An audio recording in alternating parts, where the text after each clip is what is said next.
Okay, so welcome back, everybody. So this is the lecture on the switch reading by Heath and Heath. This is the part 2. What do they call it? I think Motivate the Element, right? Find the feeling. Where is it? Just looking for the title. Yeah, Motivate the Element, right. So this is, really a terrific book. And I think that they do an excellent job of giving us examples that are not necessarily business examples. So we can try to internalize these concepts, understand how that emotion really makes a difference. Because I think, the first part, directing the rider, to me, that's very managerial, right? We have to give people directions and specific instructions and help them understand, what success looks like, very managerial. When you're talking about this level of, of motivation, where we are, motivating that elephant, where we're looking for the feeling, this is real leadership. And I say that there's a difference because this requires like vulnerability at the leadership level to be able to say how I want people to feel, what I want people to take away from this, not just giving instructions, but really internalizing what we need them to do for the company and why this change is so important. And that emotion, that elephant, is really the biggest part of it, right? And like they explained in the beginning, we've got the rider on the elephant, and the rider's got some, some capability to get that elephant to move. But at the end of the day, if the elephant doesn't want to go in that direction, there's nothing the rider can do. Very small compared to that emotion. And that's very similar, about how people feel about change. Yeah, I understand why I should eat healthy, so that I can be healthy. But that emotional connection to what that embodies, that new identity, is really what propels people forward. So we want to find that feeling, right? So charts work for routine changes where the future, oh, and I spelled that wrong, I have to fix that, is clear. So we want this much of an incremental improvement. We want a product that looks like this. We want things that people can clearly understand and see. Charts and graphs and description and, directing the rider works just fine. But when the change required is more disruptive, right, we don't really know what the other side looks like. It's really different from where we are today. We need more incentive, more emotion. We need to be motivated to do that change. And so some of the examples in the book where we appealed to the element, right? The glove shrine, right? They needed a purchasing system. Who doesn't need a purchasing system? Why on earth they would need all of this emotion over a purchasing system? But they did, right? He didn't just come with charts and graphs that said, look, we're out of control. Instead, he gathered up a bunch, hundreds of gloves, all of different price ranges, and demonstrated how out of control and chaotic the environment was. The colored M&Ms. This manager responsible for apparel at Target wanted to inject color into the Target lineup, but they were used to neutrals. And so what did she do? She went to FAO Schwarz and she bought colored M&Ms and threw them into a bowl so people could see the the waves of color, and it really appealed to them. And she said, look at how the blue polo shirt pops out of all of the neutrals, and gave them a way to connect to it emotionally. It was how they felt about that color that made them change and look at Target as a place where you could get really good fashion that was in style for a reasonable price, and and it really changed the way Target's identity adapted. So I thought the story about Roxy, the remission robot in the game for the kids, was terrific, and the idea that they didn't need to finish all the levels the way that they thought. Even as they began, they took over the identity of the robot, who was helping them to be healthier, right? As she took her medicine, she became more powerful and was able to, kill the cancer in the game. So they understood and they started to embody this. And I actually had, another instance where this happened. So there was a study done at Wayne State, and I used this study to justify Quinn, the therapy dog, going down to the Christ Child House. This is a foster home for boys that are at risk. So they've had something traumatic happen in their life, and they go to Christ Child to help heal, like therapists and stuff work with them every day, and they live there. It's a residential home. So we, I'm part of this society, and we decided we want to try to bring a dog in, and it was too dangerous to bring a dog to the house and leave the dog there. A lot of the boys have issues with violence and things like that, so that wasn't an option. So we decided I would get the dog, and I would, train her, and then she would go down with me. I have a garden project down there, and she would go and work with the boys. And I found this study in order to justify to the administrators in charge of Christ Child, who'd never had an animal down there and were concerned about it, the impact that it could have on kids. So there was this study done by a Wayne State psychology student. And what he did, he wanted to show the effects of empathy on children, that empathy could be improved and enhanced in children by working with animals. So children who have gone through traumatic events or live in an abusive home, one of the things they lack is empathy, right? No one feels sorry for them. They feel sorry for no one. And that lack of empathy is a really dangerous thing to grow up with. You end up with potentially a lot of criminal tendencies because you don't feel any responsibility for doing stuff. So what this student found, he put this study together, and he had his group that he was working with. So these would be, they were actually juvenile delinquents, and they were working with Humane Society dogs. So these dogs were, they were up for adoption, and every week he would bring them out, and the children would work with the dogs to train them.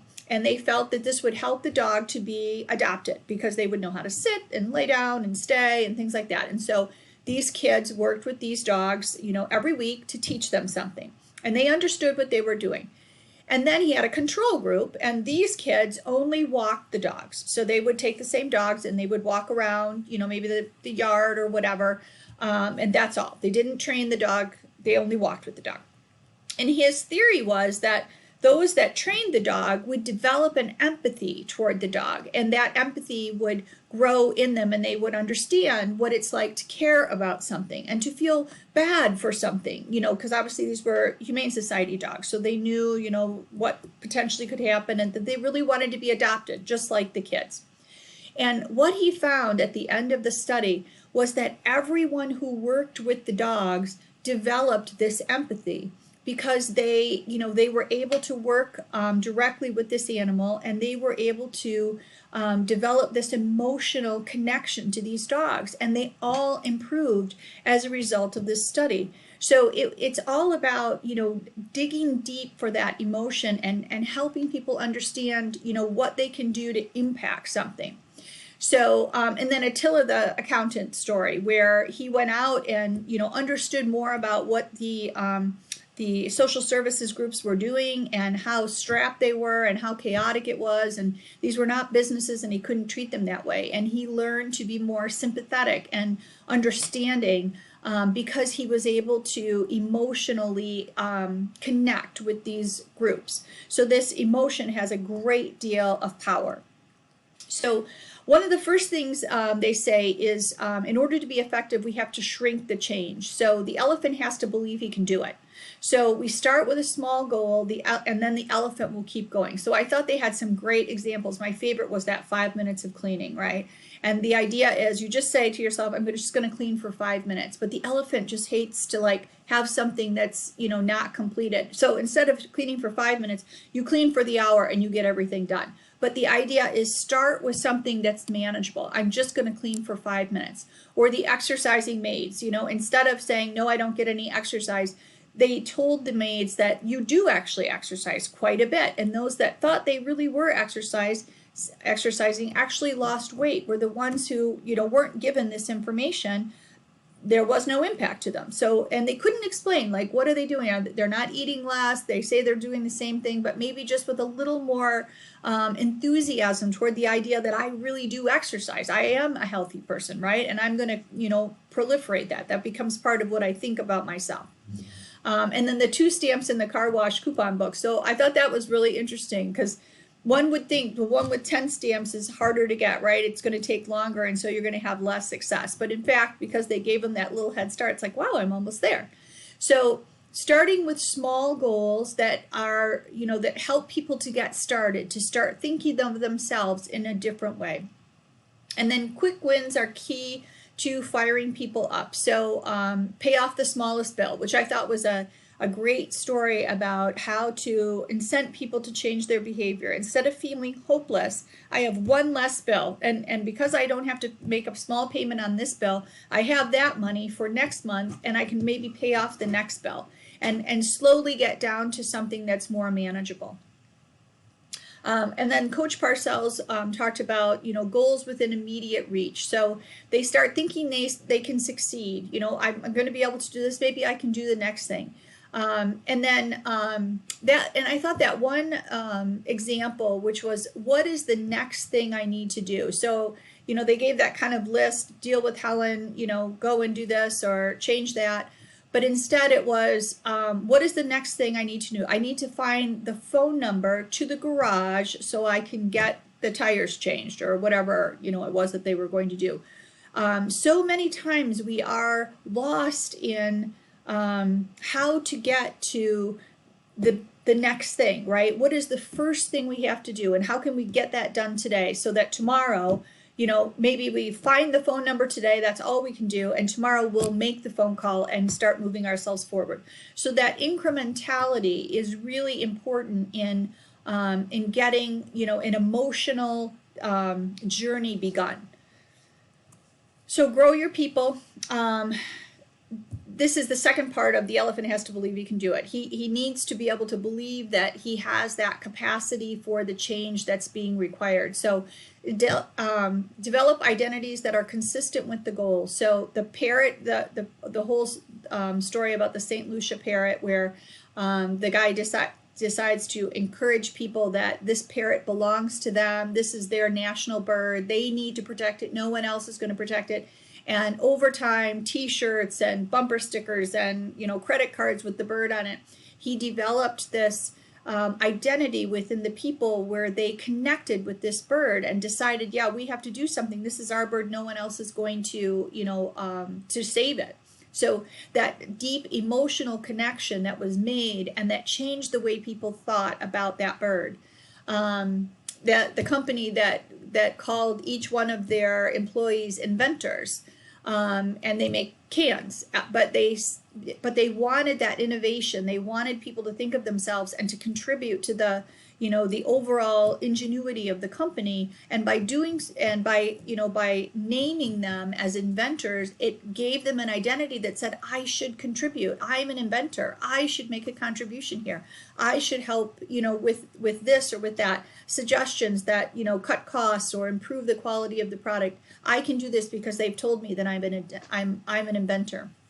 And that story about the nurses, where it was about understanding what it was that kept the nurses there and encouraging that, right? They think of themselves as heroes. Let's make them into heroes. Let's tell them how great they are. Let's highlight these things so that they feel good about the work that they're doing. And the story about the students that where the principal decided everyone is college bound. We don't have vocational and college. We have everyone is college bound, and you may not have an A yet, but you're not getting a D or an F. Instead, you get an NY, which was a not yet, and it changed the way the students thought of themselves. My teacher thinks that I can do better. It's not, nope, you're a D student, you're an F student. You're just not there yet, but I believe you can do it. And it really changed the way the kids thought about themselves and turned around the performance of the school, which was the goal of the principal in the first place. So identities grow into self-images, and our actions become consistent with who we think we are. So as we begin to think about this new identity, and we begin to understand that as a self-image, this is who I am, and this is what I think that identity means, and we start to change our behavior. And I put MSU Master Gardeners in there because it was, as I started to read this, I'm thinking, oh my God, that's why they thought of that, right? So I am an MSU Master Gardener. And the way you become a Master Gardener is you sign up for, it's basically equivalent to a college class. So you have a quiz every week, and I think it's a 10, 12, 14-week class. And every week you learn something else. It's 4 hours a week, and at the end you take like a final exam. So it's not really hard. I mean, anybody can do this. There are no requirements. You just show up, pay for the manual, and and pass the class, and you become a Master Gardener. But the word Master Gardener really has a different connotation than someone who just took a class, right? You start thinking of yourself as, wow, I'm a Master Gardener, right? I can help people direct how they do things. I can tell them about soil. I can teach them about growth patterns and things like that. And that's really the intent of this program. Is Master Gardeners are volunteers. The job is to go out into the community and teach the community about sustainable practices that are taught by MSU. So it's not that, my grandmother was really good at growing tomatoes and this is what she did. She had this special concoction. It's not about what my grandmother did. It's about scientifically substantiated and proven techniques for repeatable growth success. And that's what Master Gardeners teach. But in order to feel comfortable teaching, because these are not, these people don't have master's degrees. Many of them probably don't even have bachelor's degrees. These are not PhDs, but they're expected to teach in the community. And so that name, Master Gardener, really starts to give people an identity that they really can reach out and improve, the sustainable practices in their community. So I thought it was a brilliant way of doing that to these people who take this class. So growth mindsets are key. So there's that fixed mindset, I'm not good at math, versus I'm a good student and I know I can constantly improve and I will eventually get an A in my math class, right? That growth mindset that says I am capable of incremental improvement. And that word Kaizen, this is the Japanese word for incremental improvement. It's a big part of their culture, that it's all about every day making another small contribution that over time becomes a big improvement to, the overall, company or product or whatever it is. So that growth mindset is really important in getting people to change, that I'm not stuck in what I am right now. I can become something different, something better, something that my company or my country or whatever it is needs me to be. So in summary, under Motivate the Elephant, again, this is a really important part of change, is that motivation, that emotional connection between the people and what needs to be done within the organization, and get them to identify with that change, to internalize that need and that ability and that capability that they have to make that difference. So find the feeling. Knowledge is not enough to cause change. You have to appeal to people's emotions, make people feel something. So the piling of the gloves, shrink the change, break things down so that change no longer is overwhelming. What is the next thing we have to do? We're going to take 5 minutes and clean the room. How are we going to make the next step? How are we going to get to the next piece of growth? And then grow your people, help people identify with the change, and create a growth mindset that we really can become what we need to be in order to be successful. And that's it. Thanks, guys.